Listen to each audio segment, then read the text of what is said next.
Bom dia a todos os irmãos e irmãs aqui presentes. Para mim é uma honra e um privilégio estar aqui com vocês. Sempre é bom nós estarmos reunidos com a noiva do Cordeiro, com os remidos, os eleitos, para cultuar o Senhor. Seja o dia, a hora, na quantidade que for. É sempre bom estar com o Senhor. João capítulo 7, por favor. João 7.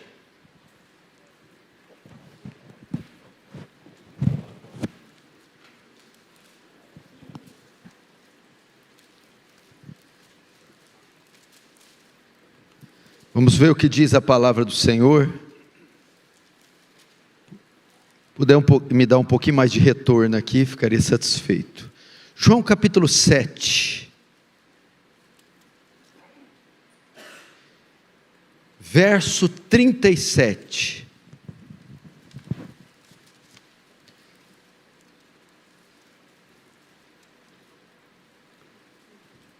O tema da minha mensagem é Jesus, a fonte do avivamento.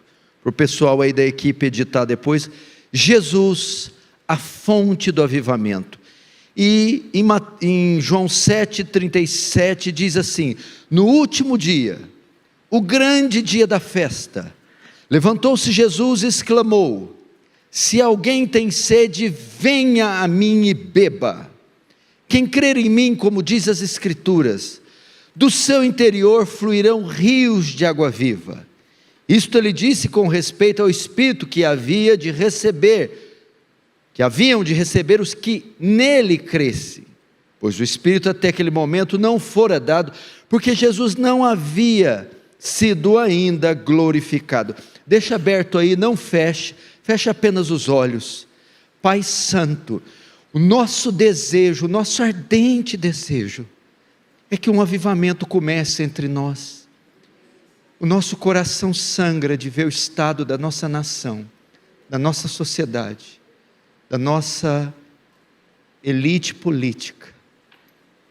E conforme foi na Inglaterra, só um avivamento para nos livrar, Senhor. Como Ele livrou do banho de sangue da Revolução Francesa. O que está por vir é muito negro, escuro, tenebroso, maligno. A esperança está naquele Cristo, ressurgindo nos púlpitos da igreja brasileira.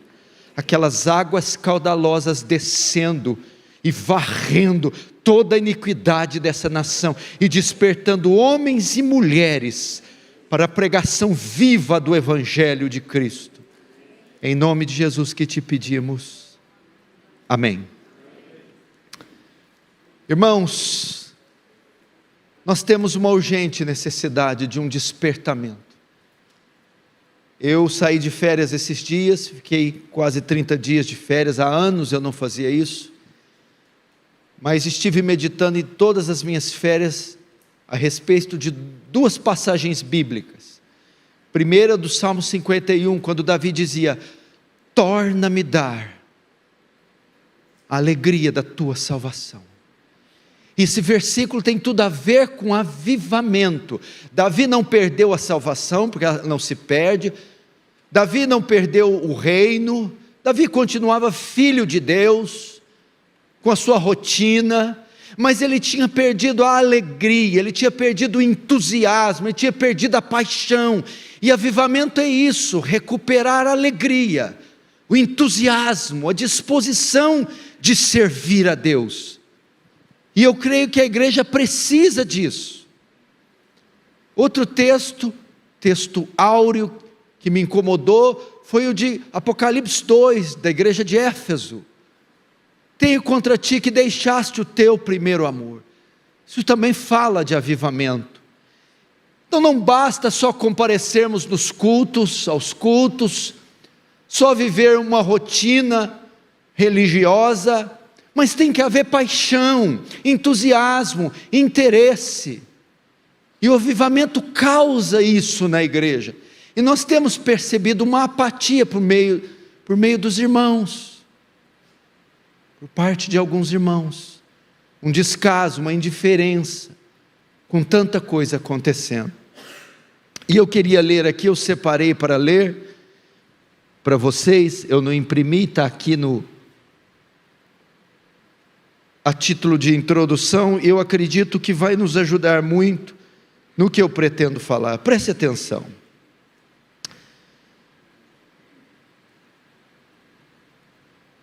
Para o mundo de língua inglesa, o século XVIII foi um período monumental de despertamento espiritual. Martyn Lloyd-Jones chamou este tempo de a maior manifestação do poder do Espírito Santo desde os dias apostólicos. Essa era provou ser tempo sem precedentes de esforços evangelísticos e renovação espiritual. Seus efeitos se estenderam por 2 continentes e foram especialmente dramáticos, dada a letargia espiritual que permeava a igreja e a cultura da época. Este tempo provou ser nada menos que uma segunda reforma, ele está dizendo, do avivamento de avivamento de Whitefield, de Wesley, na Inglaterra. Desde o século XVII, a pregação do evangelho havia se esfriado em toda a Europa, mas especialmente na Inglaterra. A igreja estatal estava em declínio espiritual, o presbiterianismo havia se enfraquecido, e os batistas gerais começavam uma escorregadia descida do arminianismo para o unitarismo. Diversos fatores causaram tais dias de sequidão. Muitas igrejas não exigiam mais uma membresia regenerada, e eram descuidados quanto a quem admitiam a mesa do Senhor. O puritanismo sofreu um golpe devastador quando o parlamento aprovou o ato de uniformidade em 1662, que dividiu permanentemente a igreja da Inglaterra de todas as demais igrejas protestantes. Dali em diante, conhecidas como dissidentes. Debaixo de Carlos II, esse decreto determinou uma forma mais católica de orações públicas, o sacerdócio, os sacramentos e outros ritos da Inglaterra. Pastores puritanos foram obrigados a abandonar suas ordenações originais e serem reordenados sobre essa nova forma da igreja do Estado. A crise que se fomentava chegou ao ápice em 24 de agosto de 62, no dia de São Bartolomeu, quando 2.000 ministros puritanos foram enxotados de suas igrejas. Em um só dia, a maior geração de pregadores do evangelho foi despedida do púlpito e proibida de pregar. Esses pastores puritanos sofreram restrições ainda maiores com a aprovação do ato de Conventicle em 64 e foram banidos das suas congregações. Ao mesmo tempo, muitos púlpitos anglicanos altamente estimados ensinavam uma corrupção moralista e legalista da justificação da fé. Tal declínio doutrinário deixava a igreja inglesa com pouco apetite pela pregação da palavra. Havia desvanecido qualquer interesse pelos perdidos. Como os apóstolos no jardim de Getsêmani, os pastores ingleses tinham deixado de vigiar e eram acalantados em profundo sono. As convicções bíblicas foram substituídas por filosofias seculares. Havia verdadeira fome na terra de ouvir a palavra. Foi nesse vazio espiritual que Deus levantou o evangelista inglês George Whitefield como um raio vindo do céu sem nuvens. Whitefield subiu a um palco mundial com o mais prolixo oral do evangelho nos seus dias. Deus, no entanto, deu poder a Whitefield para se tornar como uma lâmpada de chamas fortes, colocado sobre uma montanha no meio de um negro império de Satanás. Essa figura poderosa de incomum fervor evangélico encabeçou um ressurgimento cristão sem precedentes, e sua voz retumbante foi o catalisador de um despertamento espiritual sem medidas. Irmãos, eu creio que nós estamos vivendo dias parecidos, e nós estamos precisando de novos Whitefields, Wesleys e Edwards no nosso tempo, para que Deus desperte essa nação novamente.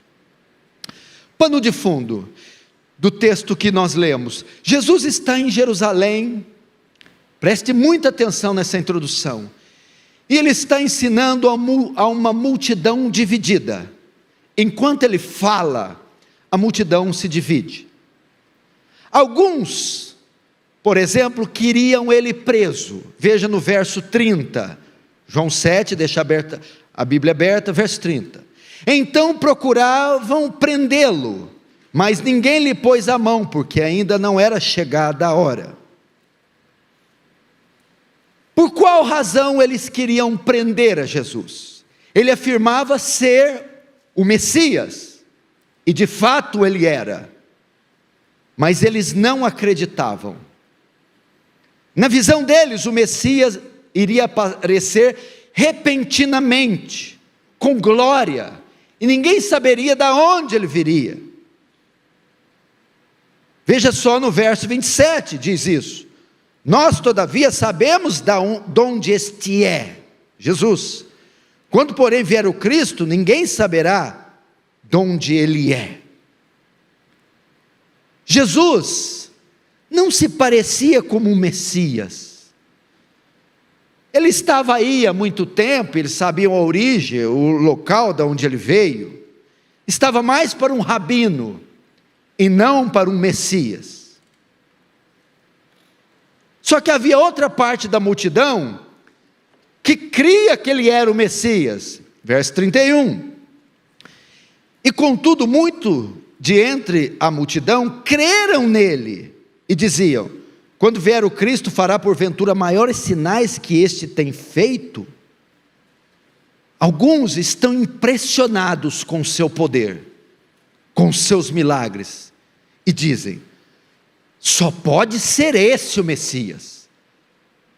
Pode alguém vir fazer coisas maiores que esse? Portanto, você vê uma multidão dividida com respeito à identidade de Jesus.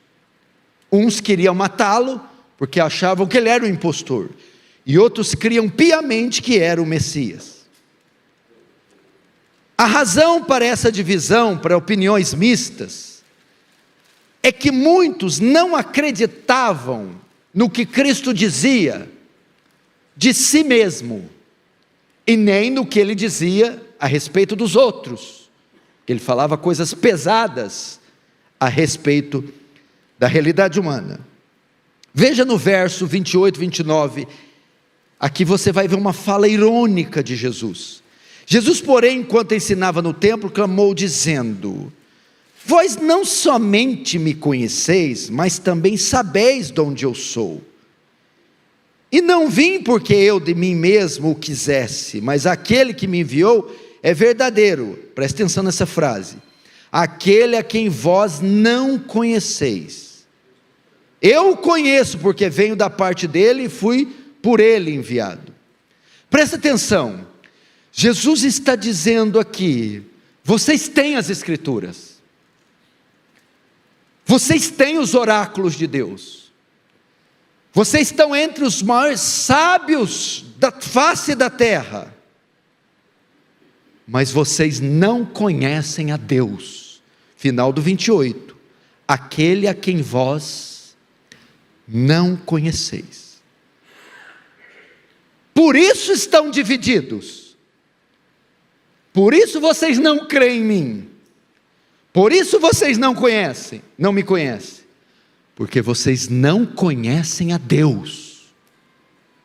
Porque se vocês conhecessem a Deus, vocês me conheceriam. João 5, 23. Para que todos honrem o Filho, como honram o Pai. Escute: quem não honra o Filho, não honra o Pai que o enviou. Não se pode ver a Deus, conhecer a Deus, falar com Deus, se chegar com Deus, a Deus, senão através do Filho de Deus, o Messias.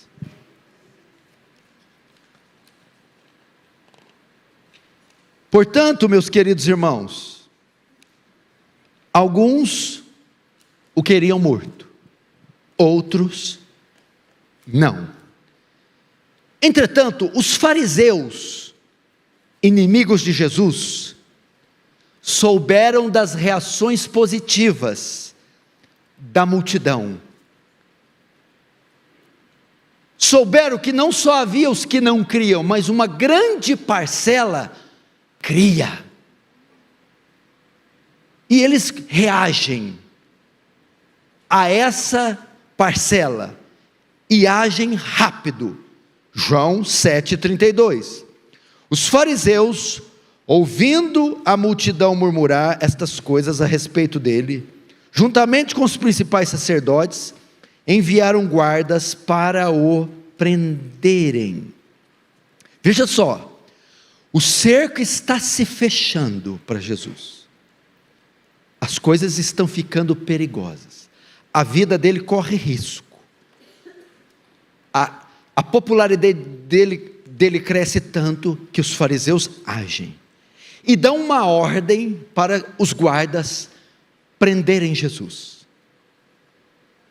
Entretanto, preste atenção, até o verso 45, que é a resposta dos guardas, a ação dos guardas, a ordem dos fariseus, não acontece nada.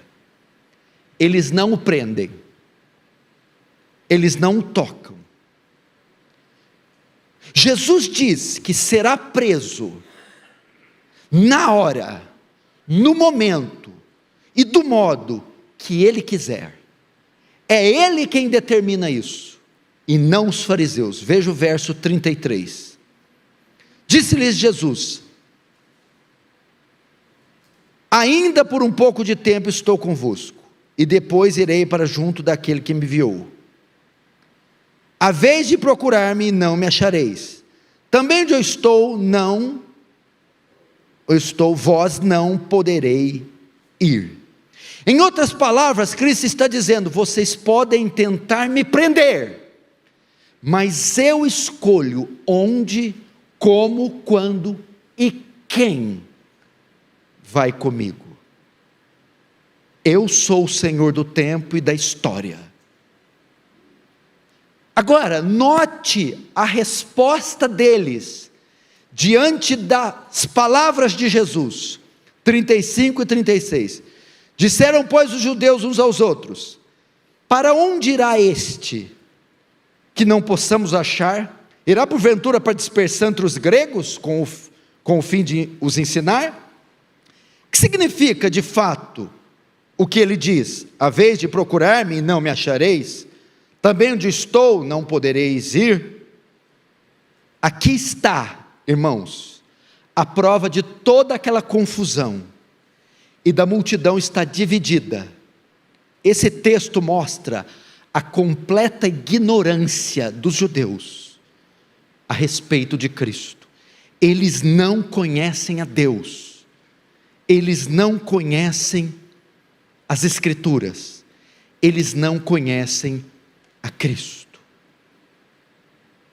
Agora, o que Jesus faz diante dessa perigosíssima situação, dessa ameaça de prisão, de cárcere e de morte? O que Jesus faz? Preste atenção. Nesses dias estava acontecendo a festa dos tabernáculos, uma das 3 principais festas dos judeus. Ela está quase chegando no seu fim. Ela era uma festa feita para relembrar a peregrinação do povo de Israel e a habitação deles em tendas. Era feita para agradecer a Deus pela colheita dos primeiros frutos. E ela tinha uma duração de 7 dias. No 7º dia ocorria o rito da água, onde o sumo sacerdote vinha com um cântaro, com a água colhida do tanque de Siloé, para simbolizar as bênçãos recebidas, ou as bênçãos das chuvas necessárias para as próximas colheitas. Jesus esperou o 7º dia, o dia do rito da água, para nesse dia fazer um discurso, ok? Os guardas estavam presentes nesse momento, e estavam esperando ele fazer o discurso, Porque no momento que Jesus se erguesse para discursar, ele ia se expor, então ali eles o prenderiam. Okay? Agora, veja a reação dos guardas ao tentar prendê-lo após o discurso. Verso 45. Voltaram, pois, os guardas à presença dos principais sacerdotes e fariseus, e esses lhe perguntaram: por que não o trouxestes? Responderam eles: jamais alguém falou como este homem. Irmãos, eles estão lá, lanças, espadas, prontos para prender. Entretanto, quando Jesus começa a discursar, aqueles homens ficam imóveis, e eles não conseguem prendê-lo. Eles são capturados pelo discurso, dominados. E quando eles voltam, os fariseus dizem: cadê ele? Vocês não trouxeram, por que vocês não prenderam ele? De modo que eles respondem: nós não pudemos prendê-lo. Ninguém nunca falou como esse homem. Por que vocês não prenderam? Que discurso foi aquele? Que palavras foram aquelas? Meu Deus do céu. Eles não conseguem prendê-lo. Agora, o que Jesus disse? Que palavras foram essas que imobilizaram aqueles guardas de forma que eles não conseguiram prendê-lo? É isso que veremos agora. Estas palavras de Jesus. Verso 37. No último dia, o grande dia da festa, levantou-se Jesus e exclamou: se alguém tem sede, venha a mim e beba. Meu irmão, o primeiro princípio que temos que aprender, se queremos um avivamento, temos que aprender a real necessidade do homem. Jesus começou a expor o coração daqueles guardas. O enredo não se dá só em Jesus, a festa e a multidão. O enredo se dá entre Jesus e estes guardas que estão diante dele, perplexos pelo sermão. E Jesus, ele vai revelar a real necessidade. Ele começou a expor, a revelar o coração e a condição daqueles homens. Ele viu que o coração daqueles homens estava seco, estava árido, estava vazio. Quando Jesus disse: alguém tem sede, ele não está dizendo que existem alguns que têm e outros que não têm. Não. Existem alguns que reconhecem que têm e outros que não reconhecem que têm. Mas o fato é que todo homem tem sede. Todo homem tem uma necessidade interior, todo homem tem um vazio dentro de si, todo homem tem uma aridez, uma sequidão oriunda do seu ser. E Jesus está dizendo qual é a real necessidade dos homens. Vocês têm dentro de você uma necessidade que excede muito as outras, que nada nem ninguém pode suprir. Precisamos saber, o homem tem sede. Todo homem tem sede. Todo homem busca sentido para a vida, significado para a vida. Todo homem há nele algo que lhe falta. E que algo é esse? O texto vai mais longe. Essas palavras revelam o quê? Ele não está falando de sede física, necessidade física. Ele está falando da alma, é sede na alma, é mais que os olhos podem ver, é mais que os ouvidos podem ouvir, é mais que as mãos podem apalpar, transcende a matéria, transcende o mundo físico, é uma sede intrínseca, no interior, na parte imaterial do ser, na alma. Os homens têm sede, os homens tem um vazio na sua alma. A alma humana, meu irmão, sente sede de Deus, e até encontrá-lo, permanecerá eternamente sedenta e vazia. Quando o corpo fica sem água, ele sente necessidade de água, ele sente sede. Quando o homem está sem Deus, ele sente sede de Deus, necessidade de Deus. Jesus começa então a revelar a real necessidade. Não são bênçãos, não são colheitas, não são chuvas, é o perdão dos pecados, é a redenção da alma, é a salvação, é a justificação. Essa é a real necessidade do homem. Os guardas estão ali, ouvindo aquele sermão. O coração deles começa, eles estão olhando o cântaro, a procissão, o sacerdote, a água, imaginando que aquilo é a sua real necessidade, prosperidade, fartura, colheita. E Jesus vai dizer: sede na alma.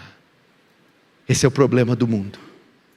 O avivamento virá quando os homens reconhecerem a sua necessidade de Deus, a sua sede, o seu vazio, a sua falência espiritual. Bem-aventurados os pobres, os falidos de espírito, porque deles é o reino do céu. Quando essa pobreza de alma, quando essa falência espiritual contagiar os homens, e os pecadores tiverem noção da sua debilidade, da sua falência, da sua condição miserável, e clamarem ao Senhor, então do alto Ele descerá e encherá-los até transbordar.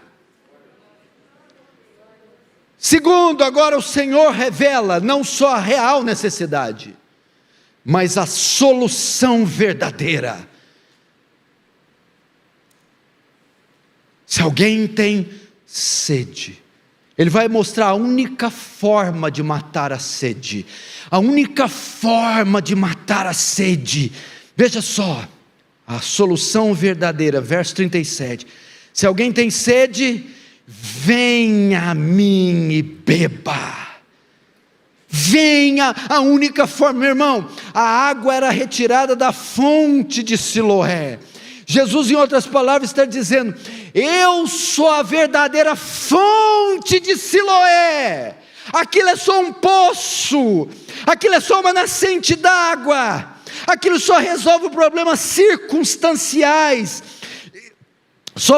é só um paliativo. Eu sou a verdadeira fonte.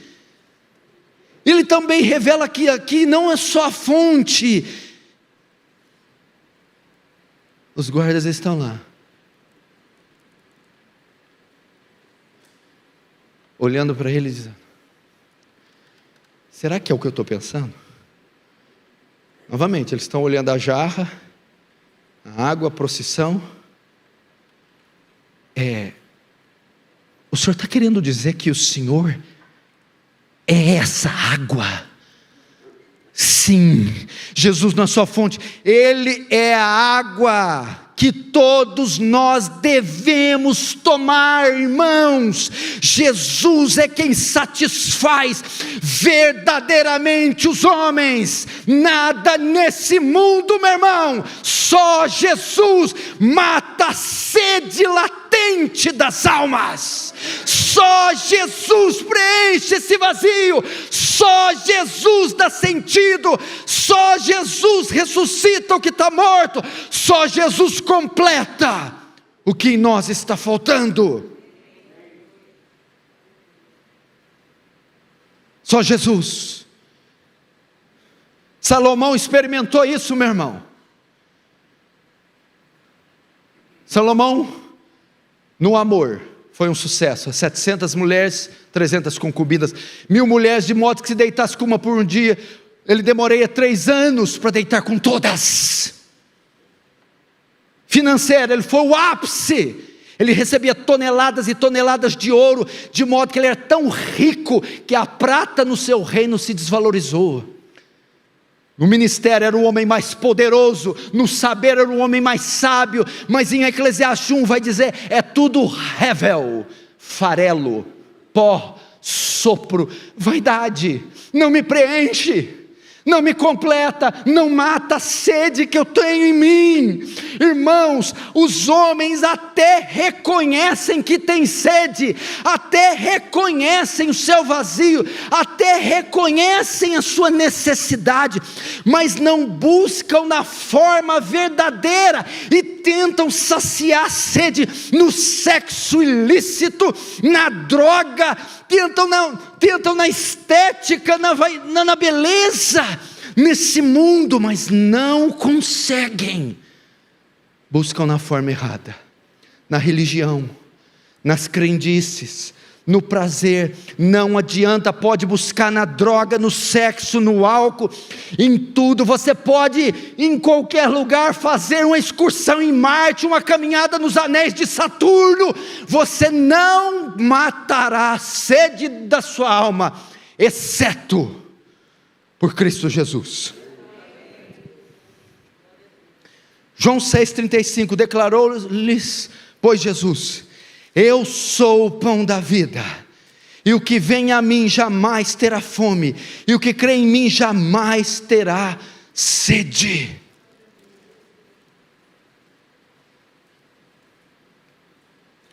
Sabe o que está faltando, pastor Erival? Por que nós não temos avivamento? Porque nós não estamos oferecendo a solução verdadeira para as pessoas, não estamos pregando Jesus nos púlpitos. Nós temos púlpitos que pregam stand-up comedy, piadas, palhaços. Nós temos púlpitos com teologia coach.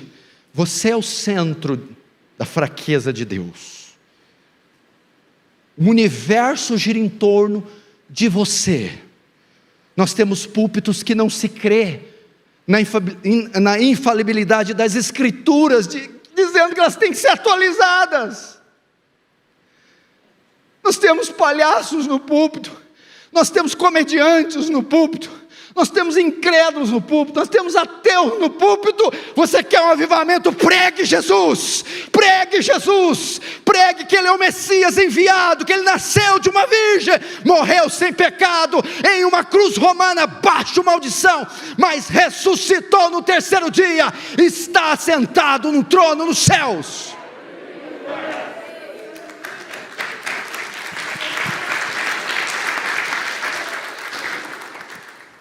Não venha com histórias de carochinha, pregue Jesus, pregue Jesus.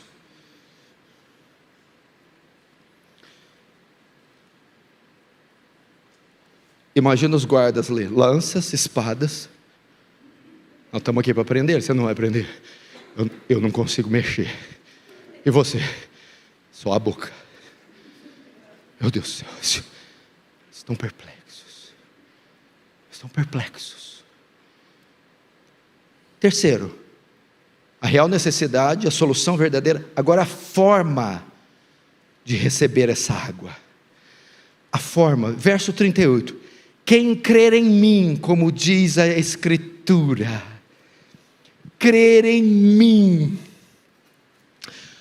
O que Jesus está querendo dizer? Veja a forma, como eles já estão ali. Meu Deus, Ele mostrou a minha real necessidade, e agora mostrou a solução verdadeira, é a água. Agora como eu faço? Muitos tropeçam aqui, como eu vou, como eu passo um degrau, como eu chego nas águas, e me esbaldo nelas, como?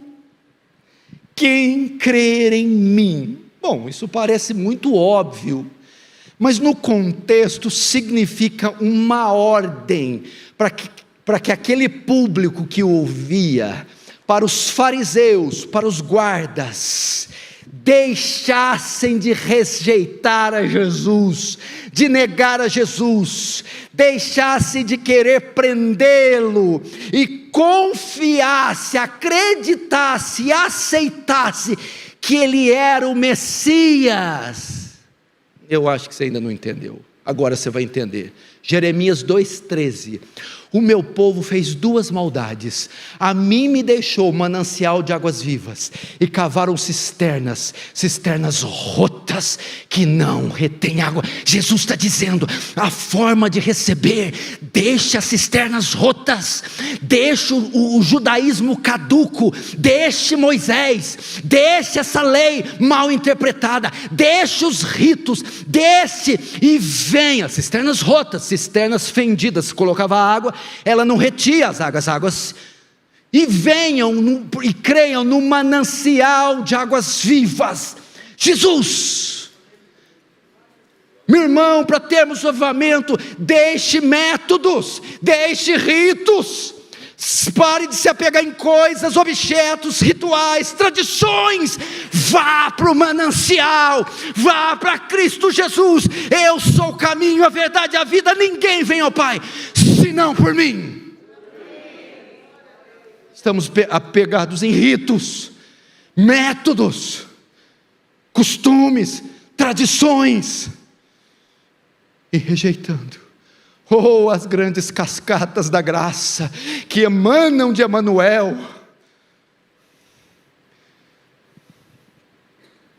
Deixa as cisternas rotas, meu irmão. Talvez as cisternas rotas, no seu caso, você não bebe porque tem Cristo, e o marido espera no marido o que só Cristo pode dar, espera na esposa o que só Cristo pode dar, espera no Estado, espera no governo, nas próximas eleições, no seu trabalho, no dinheiro. Faz dessas coisas um complemento daquilo que Cristo faz sozinho.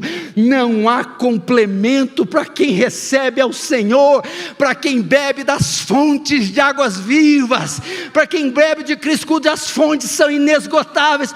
Tudo se torna secundário. O avivamento é o mundo todo se tornar secundário em face do Cristo que habita em nós.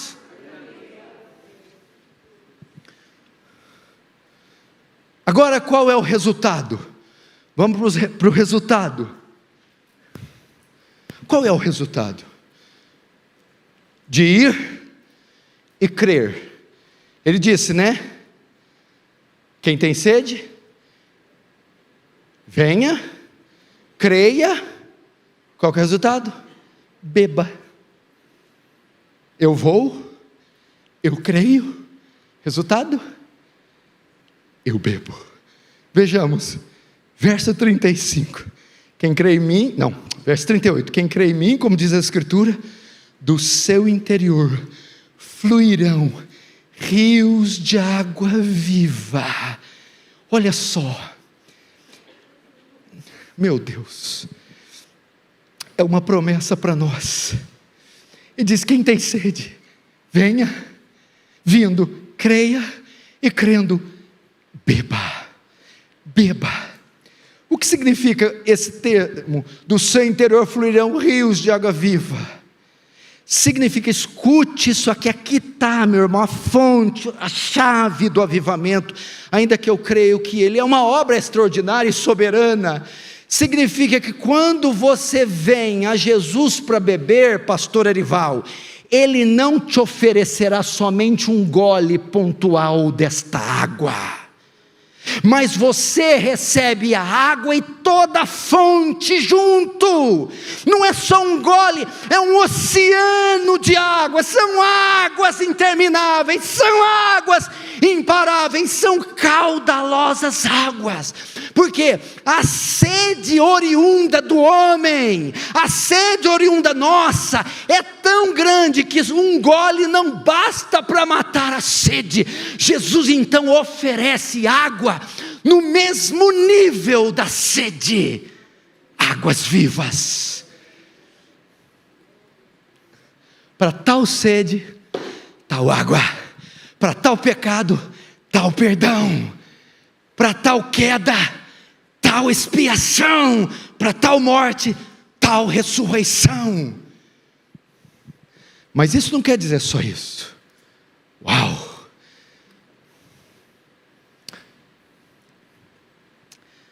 É meio-dia, ele está passando ele por Sicar, o pé dele está inchado, a boca está seca.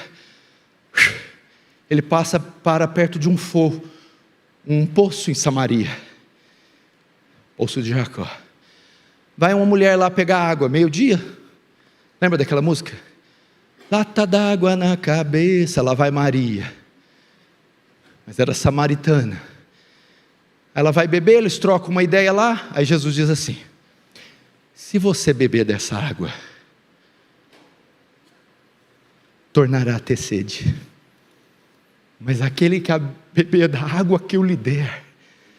Quando Jesus está dizendo aqui, quem crer, do seu interior fluirão rios de água viva, significa que ele oferece água, ele encherá de tal modo o homem que você nunca mais procurará em qualquer outro lugar. Você estará plenamente satisfeito, plenamente saciado. Essa é a ideia. As águas que ele nos oferece são eficazes. Essa é a ideia. O avivamento faz isso. Abre a boca e te encherei. Ele inunda, ele invade uma congregação e os irmãos, e ele então nos sacia, ele nos enche de tal modo que nós ficaremos plenamente saciados. Mas veja só, tem um terceiro ponto aqui. Águas vivas significam o quê? Duas coisas: eram águas correntes e águas nascentes. Se você é um receptor de água, uma represa, uma barragem, ela tem um limite para encher. Aqui ele promete uma água sem limite. Só que você tem um espaço específico. E ele diz que essas águas virão de tal forma que elas transbordarão, por isso fluirão do seu interior. Então, as águas não são no nível apenas da nossa sede. Nós receberemos uma visitação da parte do Senhor tão gloriosa, que a água não só matará a nossa sede, mas de todos aqueles que estiverem ao nosso redor. Isso é avivamento, quando Deus visita um pastor, uma meia dúzia de irmãos, uma congregação de tal modo, que aquilo é contagiante, e as águas se espalham, se multiplicam, e você mata a sede do vizinho, do professor de escola, do irmão, do pai, da menina. Glória a Deus, meu irmão. Isso é uma promessa de um avivamento. Por isso que nós temos que clamar: me enche, Senhor, me enche dessas águas até transbordarem. Isso está em Ezequiel 47:1, veja só. Depois disso, o homem me fez voltar. Ezequiel 47, verso 1. Depois disso o homem me fez voltar à entrada do templo, e eis que saíam águas debaixo do limiar do templo para o oriente, porque a face da casa dava para o oriente. E as águas vinham de baixo, do lado direito da casa, do lado sul do altar. Nós somos amilenistas e acreditamos, não que esse texto é para se cumprir no milênio. Isso aqui diz respeito à igreja, o templo, onde águas fluíam da igreja. Atos capítulo 2, o enchimento, e vinha. Mas qual é o propósito daquelas águas virem, transbordarem e fluírem do templo? Verso 9: toda criatura vivente que vive em enxames viverá por onde quer que passe este rio que sai do templo, e haverá muitíssimo peixe, e aonde chegar estas águas, tornarão saudáveis as do mar, e tudo viverá por onde quer que este rio passe. É isso a cura que a igreja oferece, a pregação do evangelho, a salvação que vem da parte da igreja, quando essa está cheia do Espírito Santo. É isso, quem crer em mim, como diz as Escrituras, do seu interior, meu irmão, ele não só matará sua sede, mas matará a sede de outros, através de você.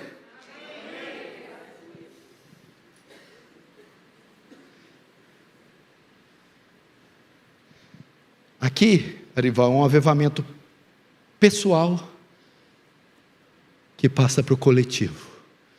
Você podia pensar assim: esse congresso podia estar com todas as cadeiras ocupadas e gente lá fora.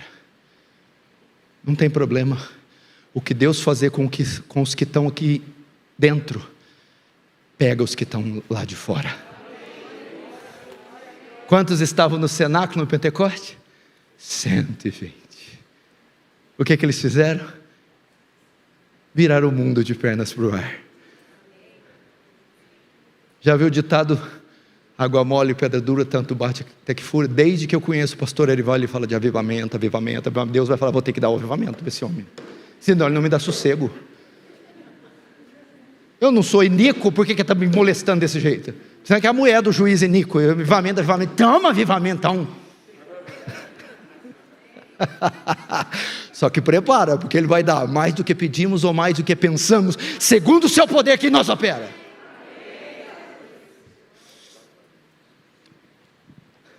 Agora Jesus mostra, eu estou terminando, não fique nervoso, não olhe no relógio. Cada vez que você olha, eu acrescento 15 minutos na mensagem.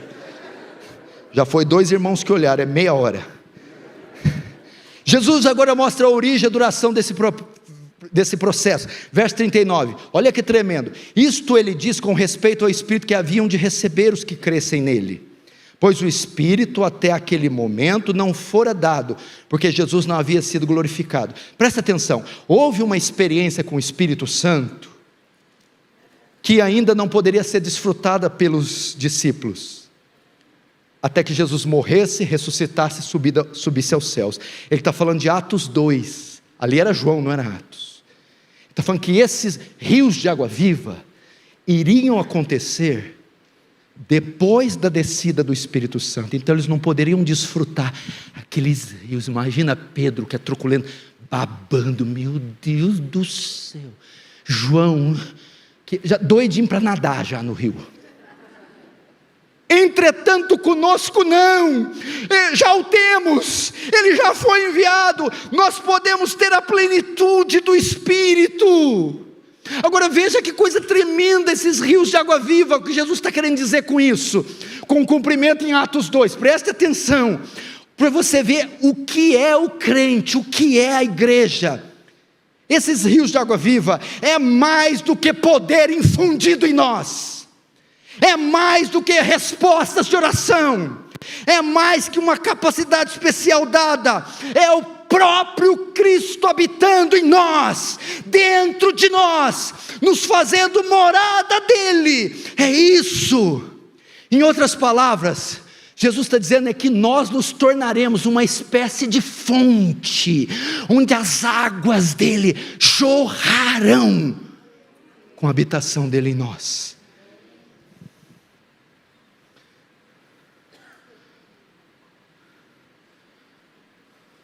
Os guardas não tem como prender. Sabe por que os guardas não prenderam? Foram saciados. Eu vou conjecturar aqui, não está aqui, mas eu vou conjecturar. Eles voltaram: por que vocês não prenderam? Eles disseram: como nós podemos prender a fonte da vida, a água da vida?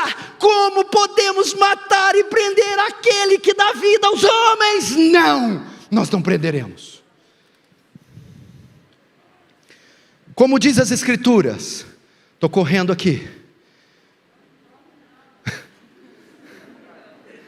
seja um indício de avivamento. Um falou, quando todos falarem, é avivamento. Nós estamos no 1 já, começo, né? Um fósforo. Os irmãos começaram a bater nos bancos, filho. Prega. Fui pregar numa igreja do Paul Washer no Peru, umas igrejas que ele plantou no Peru.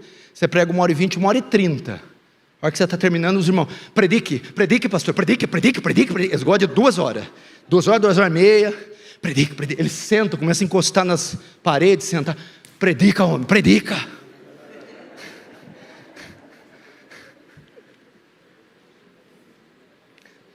É a promessa de um avivamento. Espera aí, veja só. A gente passa para os textos muito assim, né? Fica só no 38, você fica 3 eternidades e não vai entender ele. 3 eternidades. Como diz as Escrituras, quem crê em mim, do seu interior, fluirão rios de água viva. É todo mundo que entende? Não. E quando entende? George Whitefield, John Wesley, Jonathan Edwards, Eva Hobbs entendeu. Eu tenho uma fonte em mim. Não nasce de mim, mas foi colocada em mim. Habita em mim. Uma fonte de água viva, ou seja, nascentes que se renovam e não se esgotam. Quer ver? Pega alguém dessa igreja aqui, qualquer um. Ousa pedir a chave da igreja para o pastor. E vem sozinho todas as madrugadas, sozinho. Dobra o joelho aqui, naquele silêncio sepulcral. E ora, e chora, e sangra. Para você ver se não acontece uma guerra cósmica nos céus de São Paulo com um só homem que começa a exalar essas águas de si. Mas a gente não crê. A gente fala, não, eu tenho um laguinho, piscininha de 1000 litros. Não, são fontes. Como diz as Escrituras, aqui eu não vou falar rapidamente. Jesus está dizendo que havia vários textos no Antigo Testamento que profetizavam, prometendo a enviada do Espírito, estes rios. Mas em outras palavras, escute isso aqui. Esse avivamento foi planejado por Deus, é isso que Jesus diz. Como diz as Escrituras, Deus planejou que vocês tornassem-se fontes, que vocês jorrassem de si águas vivas. Em outras palavras, Deus está dizendo, Jesus estava dizendo, Deus tinha isso em mente há muito tempo atrás. Penúltimo, essas águas são para hoje? Quando Jesus faz o convite, quem tem sede vem a mim e beba, o convite não se limita àqueles dias, mas se estende até os dias de hoje. Podemos beber essas águas hoje, podemos bebê-las neste culto. É para hoje, as águas estão disponíveis hoje. Agora, quem sabe daqui no 15º congresso, quando vi um pregador das montanhas, não, Deus não está limitado ao espaço, o tempo, a multidão, a quantidade. A nossa técnica é soberano, espontâneo, é o bom prazer da sua vontade, e Ele pode fazer hoje. Último, a condição. Qual a condição para beber? Qual que é a primeira frase? Quem tiver sede. É a única condição. Porque a água é grátis. Ela vem do céu, vem das chuvas, das minas, das fontes. Ela é gratuita. Qual a condição? Sede. Aqui eu quero falar esta palavra e eu quero dar para vocês a base para um sermão de avivamento. Temos câmeras, 3, 4, instrumento de som sem igual, estrutura, logística, dinheiro, pregador, o Orival vai tentando um atrás do outro, vai pegando atrás do John MacArthur, que um dia ressuscita o Lloyd John, vai lá, velho, prega lá, tenta e vai e faz. Só que falta algo em nós, falta sede, falta desejo.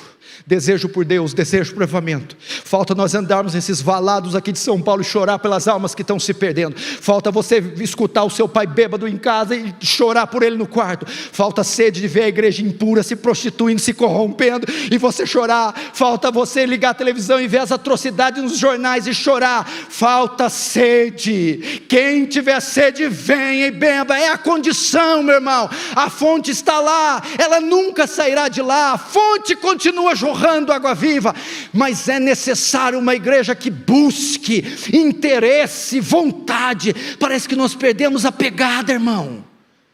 Parece que estamos demais litúrgicos, religiosos, burocráticos, pragmáticos, previsíveis. Falta sede. Precisamos borrar a maquiagem, despentear um pouco, desarrumar o penteado. Precisamos prantear. Precisamos banhar esses assentos de lágrimas. Sede, sede por Deus. E eu acredito que assim, o avivamento pode vir.